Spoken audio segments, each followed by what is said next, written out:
Les llengües són sistemes de regles molt potents i molt complexos que ens permeten la comunicació en la vida quotidiana. Però avui, en lloc de parlar de l'ús de la llengua en la vida diària, ens dedicarem a una tasca una mica més àrida, però imprescindible per poder-nos comunicar amb èxit. Veurem com s'organitza una llengua, com en funcionen els mecanismes interns, l'estructura i les regles que la governen.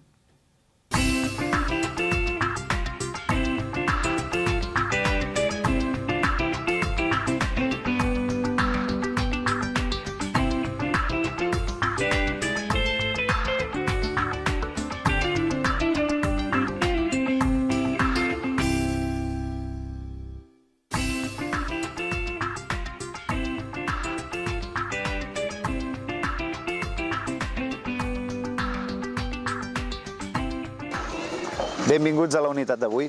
En aquest capítol estudiarem la gramàtica.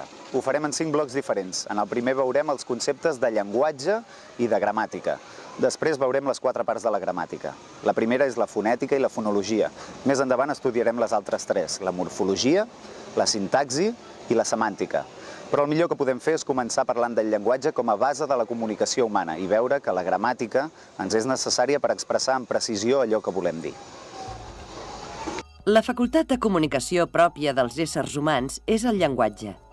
Gràcies al llenguatge es poden transmetre informacions mitjançant un sistema de signes.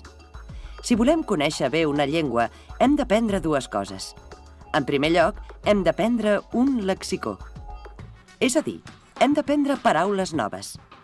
Però per poder comunicar-nos amb una llengua no n'hi ha prou amb les paraules.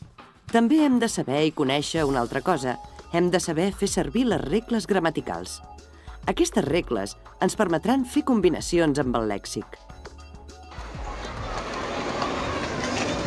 I això és la gramàtica, el conjunt de regles que ens permeten fer combinacions amb el lèxic. Aquestes regles ens permeten produir i entendre qualsevol frase, tot i que l'escoltem per primera vegada.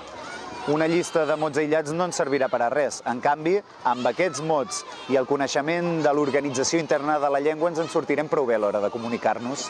El control de les normes gramaticals ens permet dominar una llengua. L'únic que hem de fer és posar-les en pràctica. En efecte, els humans tenim una predisposició biològica innata per al llenguatge.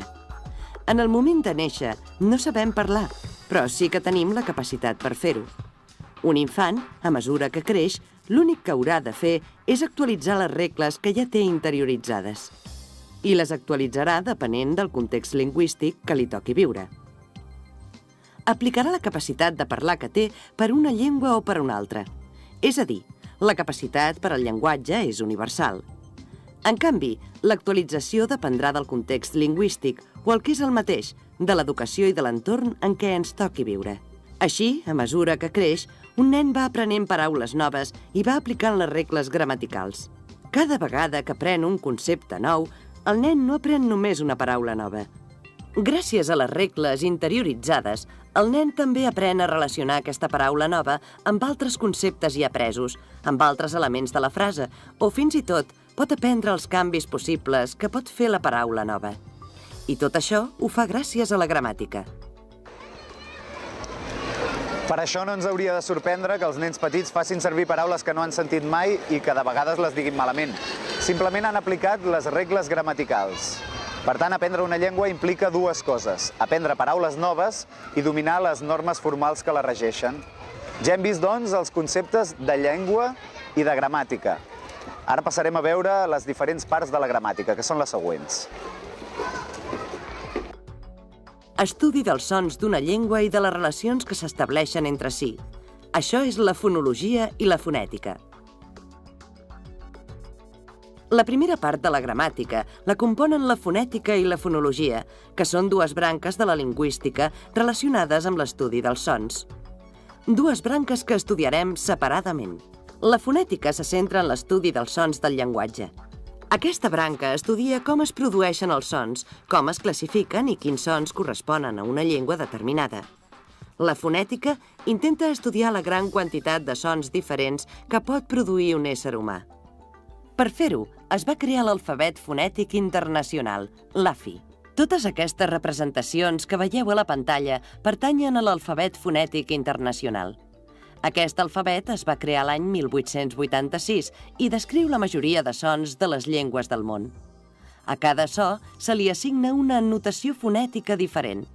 És a dir, gràcies a la fonètica sabem que una lletra no és el mateix que un so. Amb la paraula sec podem veure que una mateixa lletra, la C, es pot pronunciar de dues maneres diferents. La fonètica, per distingir els diversos sons, ens mostraria la paraula sec de la manera següent. Acabem de veure que una mateixa lletra pot tenir dos sons diferents. El so, la unitat bàsica de la fonètica, sempre es mostra entre claudàtors. Hi ha casos en què passa al revés. Dues lletres diferents poden tenir el mateix so. Per exemple, sona de la mateixa manera la S de sala que la C de sec. La transcripció fonètica de les dues paraules ajuda a veure que els dos sons són el mateix.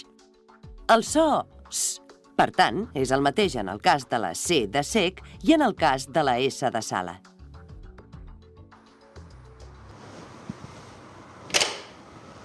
La fonètica també és molt útil per aprendre idiomes. En alguns casos veurem que els sons de llengües estrangeres són els mateixos que en la nostra llengua, però en altres veurem que en aprendre una llengua també aprenem sons nous.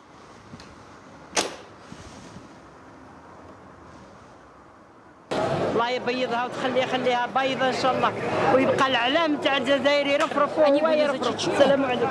Это что это за безобразие? Почему они не обратились ко всем женщинам? Выйти надо было, выйти просто Чечню. Així doncs, la fonètica és la branca que estudia els diferents sons que els humans pronunciem quan parlem. Ara veurem què fa la fonologia.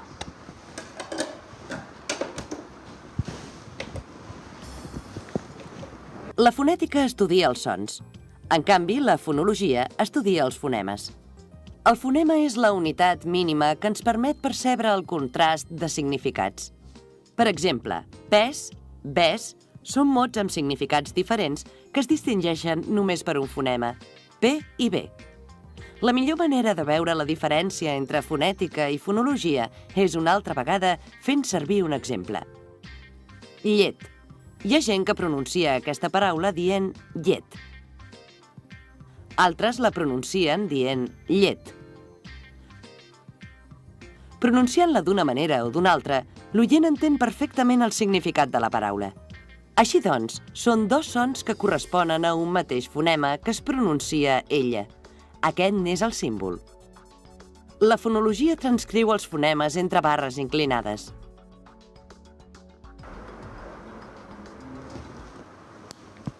Així doncs, la fonètica estudia els sons. La fonologia, en canvi, estudia els fonemes. Tant els sons com els fonemes són unitats buides de significat. És a dir, el so S no vol dir res. Els fonemes tampoc no volen dir res. Per veure unitats amb significació pròpia, hem de passar a la branca següent de la gramàtica. La morfologia és la part de la gramàtica que estudia l'estructura dels mots.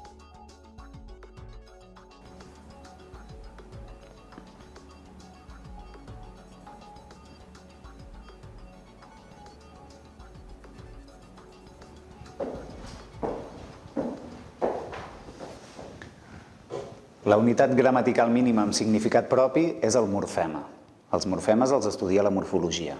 La morfologia és el camp de la gramàtica que estudia l'estructura dels mots, és a dir, podem dividir els mots en diverses parts. Quines són aquestes parts? Sí, podem dividir les paraules en diverses parts, i cada part té un significat propi. Anomenem morfema cada una d'aquestes parts. Hi ha tres tipus de morfemes: els lexemes, els morfemes derivatius i els morfemes flexius. Per estudiar-los, agafarem una paraula com a exemple. La nostra paraula model serà pastissers. Podem dividir aquesta paraula en morfemes? Sí. El primer que veurem és el lexema. El lexema és pastís. Els lexemes expressen una idea o significació lèxica. En aquest cas, el lexema pastís significa producte fet a base de farina, mantega i sucre. Però aquesta paraula té més parts. Els morfemes derivatius. Aquests elements s'afegeixen als lexemes i comporten la construcció d'una idea nova. En el nostre cas, el morfema derivatiu és er. i significa persona que treballa a o amb. Només afegint el morfema derivatiu er a un lexema donem una idea nova, la idea de persona que treballa. Per últim, en la paraula pastissers hi trobem un altre element, la S. Aquest últim element és un morfema flexiu. Aquests morfemes aporten informació de gènere, nombre, persona, temps o mode. En el nostre cas, la S indica plural, és a dir, que ens estem referint a diverses persones. Ho veieu? Una sola paraula dividida en 3 unitats, i cada unitat té un significat propi.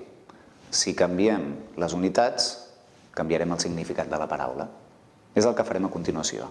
Aquí tinc una taula que em permet dividir les paraules en les diferents unitats que la formen. A veure, teníem la paraula pastissers, oi?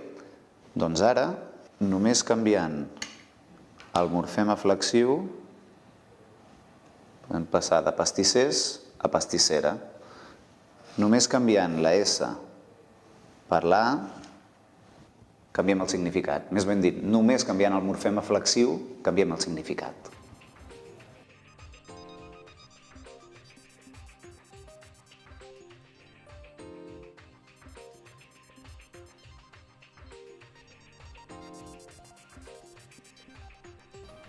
Ho heu vist? Les paraules estan compostes de diverses parts. Cada part pot ser un lexema, un morfema derivatiu o un morfema flexiu. Les llengües ofereixen moltes possibilitats per fer combinacions noves i crear significats nous, però és imprescindible ajustar-se a les normes de cada llengua. A part d'estudiar l'estructura interna dels mots, la morfologia ens permet fer una classificació de les paraules en 8 categories gramaticals diferents. Els substantius són variables. Els substantius són paraules que designen objectes com casa o nocions abstractes com amor. També poden designar éssers animats i inanimats. Són variables perquè poden variar la seva morfologia. Comprovem-ho amb l'exemple.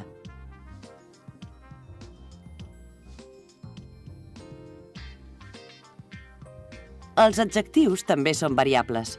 Els adjectius ens indiquen les característiques i les qualitats del nom que acompanyen. Sovint, els adjectius concorden en gènere i nombre amb el nom que qualifiquen. Fixeu-vos-hi. I passa el mateix amb els determinants. Els determinants són paraules que acompanyen els noms i en limiten el significat. Per exemple, fixeu-vos en aquest cas.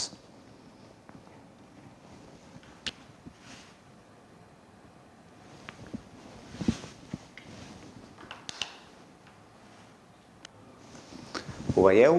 Són variables perquè entre el determinant i el nom hi ha concordança de gènere i nombre. Una altra categoria gramatical són els pronoms. Els pronoms són mots que substitueixen el nom i n'eviten la repetició. També són variables.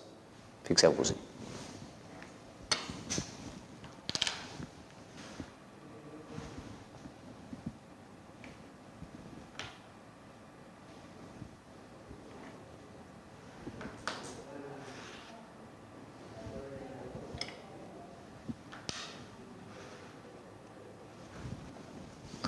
Ho veieu?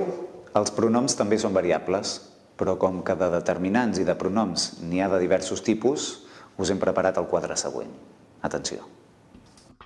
Els determinants poden ser articles, possessius, demostratius, indefinits o numerals.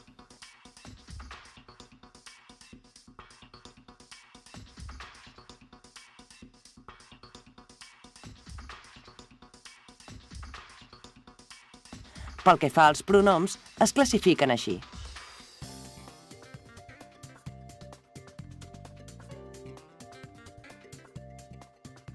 El verb, en canvi, és la paraula que designa una acció o un estat. El verb pot tenir morfemes per indicar temps, persona, mode o aspecte. Per exemple, el verb contestar pot presentar diversos morfemes. Hi ha mots que no poden tenir morfemes derivatius ni flexius, és a dir, són mots invariables. Per exemple, aquests: de, però, aquí, aviat, així, potser. Les preposicions les fem servir quan volem convertir una paraula en complement d'una altra. Per exemple, el Pere de Perpinyà escolta música. La preposició de introdueix un complement que porta més informació sobre el Pere. Ens permet saber d'on és. Les conjuncions també són invariables. Les conjuncions serveixen per posar en relació dues oracions o bé dues paraules de la mateixa categoria gramatical. Per exemple, la Mireia i el Pere de Perpinyà escolten música. La conjunció i uneix dos noms, Pere i Mireia. Per últim, veurem els adverbis. Els adverbis són mots invariables que indiquen les circumstàncies en què es desenvolupa l'acció del verb. Tenim adverbis de lloc, de temps i també de moda, com tranquil·lament, en aquest cas. Les preposicions, les conjuncions i els adverbis són mots invariables. Fins aquí arriba a grans trets la morfologia, que ens mostra l'estructura dels diferents mots i com els podem classificar. I així acabem aquest bloc. La tercera branca de la gramàtica és la sintaxi, que estudia les relacions que s'estableixen entre els diversos mots de la frase i la funció que hi acompleixen. Ara veurem què és la sintaxi. La sintaxi aplega el conjunt de regles que ens permeten ordenar i organitzar els mots a dins d'una frase. La frase és la unitat més gran de què s'ocupa la gramàtica. És un grup de paraules que comuniquen un significat complet. Les frases o oracions estan formades per dos elements fonamentals, el subjecte i el predicat. Per veure la diferència entre el subjecte i el predicat, fixeu-vos en aquesta oració. El noi de 18 anys escriu.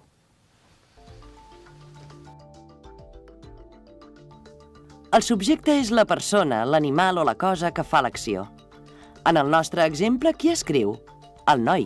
Per tant, el noi és el subjecte. Però si ens hi fixem bé, la frase diu el noi de 18 anys. La part de 18 anys també forma part del subjecte.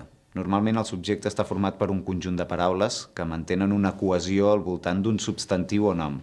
És el que anomenem sintagma nominal. L'altre element de la frase és el predicat o sintagma verbal. En aquest cas, es tracta de paraules que tenen com a nucli central el verb. En el nostre cas, el sintagma verbal és escriu. Per tant, escriu és el verb de la frase. A més, hi ha tota una sèrie de sintagmes que tenen la funció de complementar o bé el subjecte o bé el predicat. Prendrem com a exemple la nostra frase i anirem afegint complements al predicat. Atenció. El noi de 18 anys escriu una carta. Una carta és el complement directe. El noi de 18 anys escriu una carta a la seva amiga. A la seva amiga és el complement indirecte. El noi de 18 anys escriu una carta a la seva amiga avui. Avui és un complement circumstancial. Tots aquests complements depenen del predicat. I per últim us parlarem de l'atribut. L'atribut és un complement que acompanya els verbs ser, estar i semblar, i que es refereix tant al subjecte com al predicat. Per exemple, en Marc està malalt.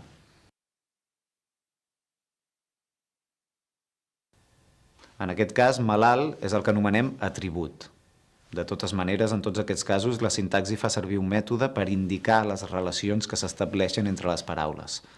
L'anomenada anàlisi sintàctica, que consisteix a representar les relacions de dependència entre els mots a través d'un esquema.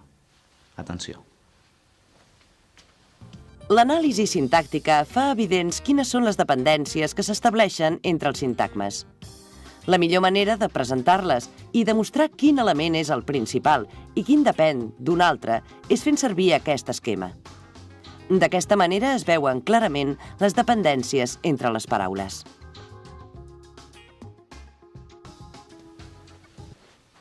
La sintaxi, doncs, s'encarrega d'estudiar les relacions que s'estableixen entre les paraules i les funcions que acompleixen a dins de la frase. En grec, sintaxis vol dir ordenació o organització. D'una manera o d'una altra, totes les llengües tenen estructures oracionals que hem de seguir per dir allò que volem dir. I si tenim en compte això, la intenció del parlant, podem classificar les oracions en diversos tipus. Oracions enunciatives. L'emissor dona informació objectiva. Exemple: He arribat tard. Oracions interrogatives. L'emissor fa una pregunta. Exemple. On és en Joan? Oracions exclamatives. L'emissor manifesta els seus sentiments. Exemple. Oh, és molt tard. Oracions imperatives. Expressen ordres. Exemple. Entrem a la sala. Per acabar, parlarem de la semàntica. La semàntica estudia el significat de les paraules. La semàntica tracta de l'estudi del significat dels mots i de les relacions que s'estableixen entre aquests significats. Hi ha paraules que designen un objecte molt precís, com els noms propis o els números, per exemple. És a dir, són paraules que tenen un significat concret i que no permeten interpretacions diferents. Però hi ha paraules, en canvi, que poden tenir significats diferents, i allò que ens ajuda a esbrinar-ne el significat és el context en què les fem servir.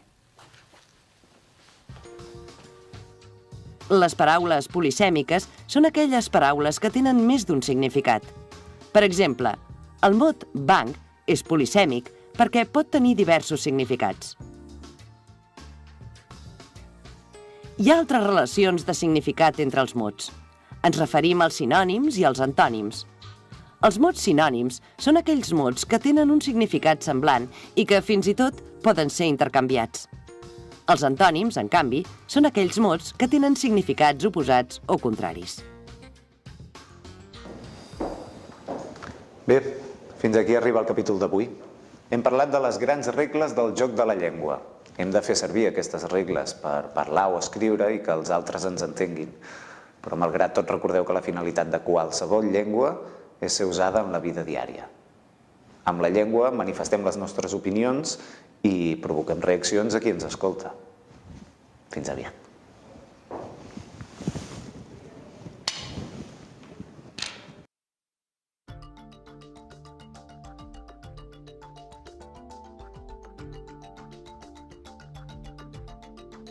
En la unitat d'avui, hem vist que la gramàtica és el conjunt de regles que ens permeten produir i entendre qualsevol frase de la llengua.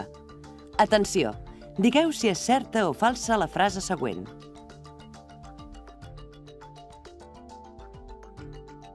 Els humans tenim una predisposició innata per al llenguatge. La capacitat lingüística és un do exclusiu del gènere humà.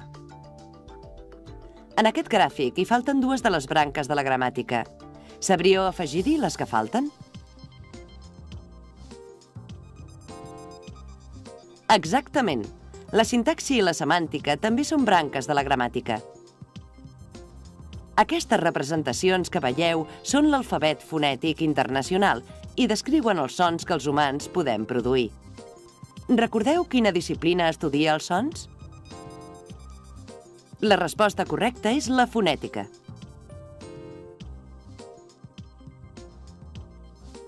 La morfologia, en canvi, estudia l'estructura de les paraules. Hem dit que les paraules presenten 3 unitats amb significat propi. Recordeu quines són? El lexema, el morfema derivatiu i el morfema flexiu són les 3 parts de les paraules amb significació pròpia. Ara ens agradaria que intentéssiu trobar el lexema, el morfema derivatiu i el morfema flexiu de la paraula forners. Exactament, el lexema és forn. El morfema derivatiu és er. I el morfema flexiu és la S. Avui també hem vist que no totes les paraules es poden dividir en unitats significatives. També hi ha les anomenades paraules invariables. Recordeu quins són els mots invariables? Totes 3 respostes són correctes. Ara ens agradaria que intentéssiu construir paraules noves canviant els morfemes d'aquesta paraula. Ho intenteu? Blanc, blancs, blanquinosa, blanquejat, blancor o emblanquinar són respostes possibles. Potser vosaltres n'heu trobat més. Durant la unitat hem dit que hi ha una branca de la gramàtica que estudia les oracions i les funcions que les paraules hi acompleixen. Recordeu quina és? La resposta correcta és la primera. La sintaxi és la branca de la gramàtica que estudia les oracions. Una Una oració es pot dividir sintàcticament en dues parts fonamentals. Sabríeu identificar-les en aquesta frase? La Mònica és el subjecte i escriu una carta és el predicat. La semàntica estudia les relacions de significat entre les paraules. Ens agradaria que trobéssiu un sinònim i un antònim de la paraula simpàtic. Un sinònim de simpàtic és amable. Un antònim és antipàtic.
Estudiarem les altres tres, la morfologia, la sintaxi i la semàntica.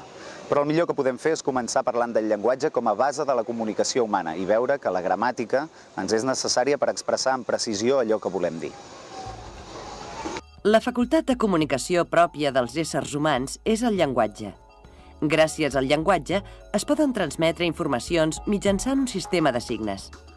Si volem conèixer bé una llengua, hem d'aprendre dues coses.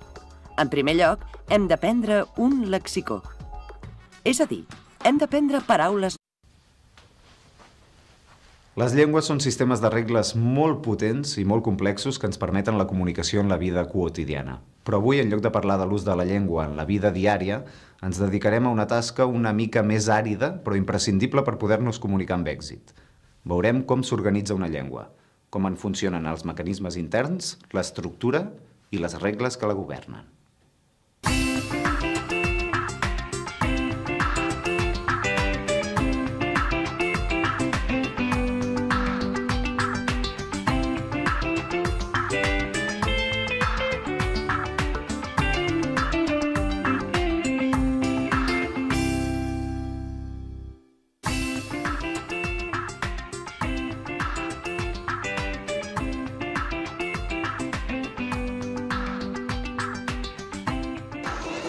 Benvinguts a la unitat d'avui. En aquest capítol estudiarem la gramàtica. Ho farem en 5 blocs diferents. En el primer veurem els conceptes de llenguatge i de gramàtica. Després veurem les 4 parts de la gramàtica. La primera és la fonètica i la fonologia. Més endavant de l'organització interna de la llengua ens en sortirem prou bé a l'hora de comunicar-nos.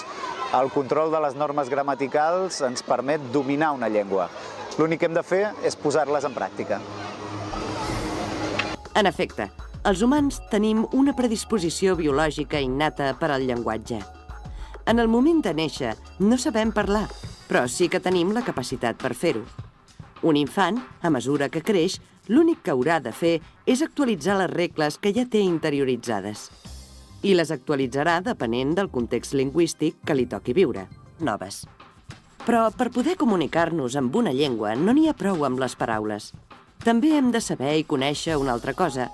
Hem de saber fer servir les regles gramaticals. Aquestes regles ens permetran fer combinacions amb el lèxic. I això és la gramàtica, el conjunt de regles que ens permeten fer combinacions amb el lèxic. Aquestes regles ens permeten produir i entendre qualsevol frase, tot i que l'escoltem per primera vegada. Una llista de mots aïllats no ens servirà per a res. En canvi, amb aquests mots i el coneixement